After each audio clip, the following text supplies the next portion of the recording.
سیدہ فاطمہ و علی کے باہمی تعلقات۔ جہاں محبت ہوتی ہے وہاں ناراضگی بھی کار فرما ہو جاتی ہے۔ انبیاء کرام اور ان کے ازواج کے درمیان بھی کبھی کبھار ناراضگی ہو جایا کرتی تھی۔ نبی کریم صلی اللہ علیہ وسلم بھی بعض اوقات اپنی ازواج سے ناراض ہو جایا کرتے تھے اور کبھی وہ بھی آپ سے رنجیدہ ہوتی تھی۔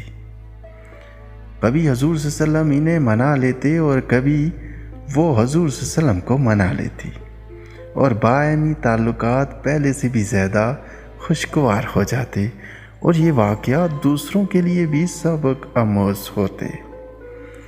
سیدنا علی و فاطمہ بھی کبھی کبھار ناراضگی ہو جایا کرتی تھی، لیکن وہ ناراضگی چند لمحات کی ہوتی ہے۔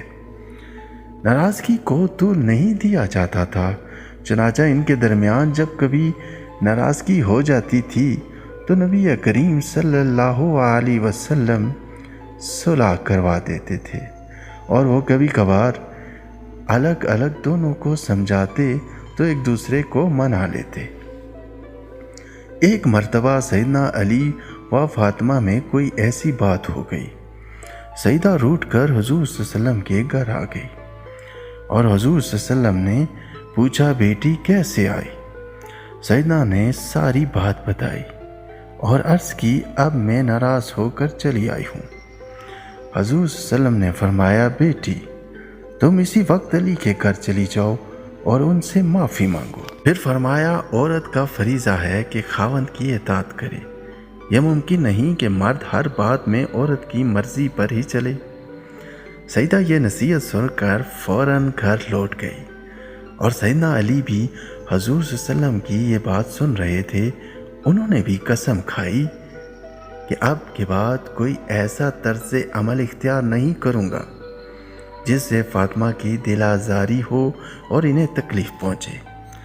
ایک مرتبہ سیدنا علی سیدہ فاطمہ سے ناراض ہو کر گھر سے چلے گئے، مسجد نبوی کی ایک دیوار کے ساتھ لیٹ گئے، اور حضور صلی اللہ علیہ وسلم کو خبر ہوئی تو انہیں تلاش کرنے لگے اور ڈھونڈتے ڈھونڈتے مسجد میں تشریف لے گئے، اور وہاں دیکھا کہ سیدنا علی مٹی پر لیٹے ہوئے ہیں۔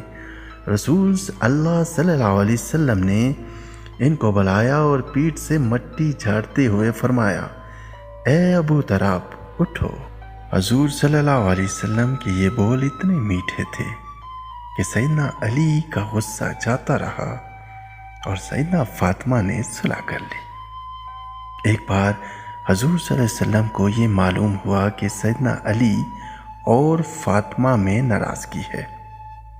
آپ صلی اللہ علیہ وسلم نے فوراً گھر تشریف لائے اور دونوں میں صلح کروا دی۔ جب باہر نکلے تو لوگوں نے پوچھا، حضور کیا بات ہے؟ آپ فاطمہ کے گھر گئے تھے تو چہرے پر غم تھا، اور آپ جو واپس آئے ہیں تو چہرے پر مسرت آیا ہے۔ حضور صلی اللہ علیہ وسلم نے فرمایا، کیا تمہیں معلوم نہیں ہے کہ میں نے ان دو ہستیوں میں صلح کروا دی ہے جو مجھے سب سے بڑھ کر محبوب ہیں؟ اسی طرح ایک مرتبہ میاں بیوی میں شکنجی ہو گئی اور سیدہ فاطمہ ناراض ہو کر رسول اللہ صلی اللہ علیہ وسلم کی خدمت میں شکایت لے کر آئی۔ سیدنا علی ان کے پیچھے پیچھے آ گئے۔ سیدنا نے شکایت پیش کی تو حضور صلی اللہ علیہ وسلم نے فرمایا، بیٹی ذرا خیال کرو کہ کون سا ایسا شوہر ہوگا جو اپنی بیوی کے پاس اس طرح خاموشی سے چلا آتا ہے۔ لہٰذا حضور صلی اللہ علیہ وسلم نے سیدہ کو سمجھا کر سیدنا علی کے ساتھ خوشی خوشی بھیج دیا۔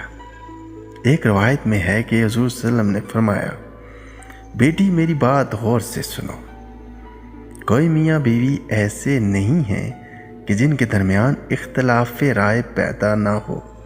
کون مرد ایسا ہے جو ہر کام بیوی کے مزاج کے مطابق ہی کرتا ہے اور اپنی بیوی کی کسی بات پر ناخوش نہیں ہوتا؟ بیٹی میری بات غور سے سنو، کوئی میاں بیوی ایسا نہیں ہے کہ جن کے درمیان اختلاف رائے پیدا نہ ہو۔ کون مرد ایسا ہے جو ہر کام بیوی کے مزاج کے مطابق ہی کرتا ہے اور اپنی بیوی کی کسی بات پر ناخوش نہیں ہوتا۔ حضور صلی اللہ علیہ وسلم کی یہ نصیحت کا یہ اثر ہوا کہ سیدنا علی نے وہیں کھڑے کھڑے سیدنا فاطمہ سے مخاطب ہو کر کہا، اللہ کی قسم میں آئندہ کبھی بھی کوئی ایسی بات نہیں کروں گا جو تمہارے مزاج کے خلاف ہو۔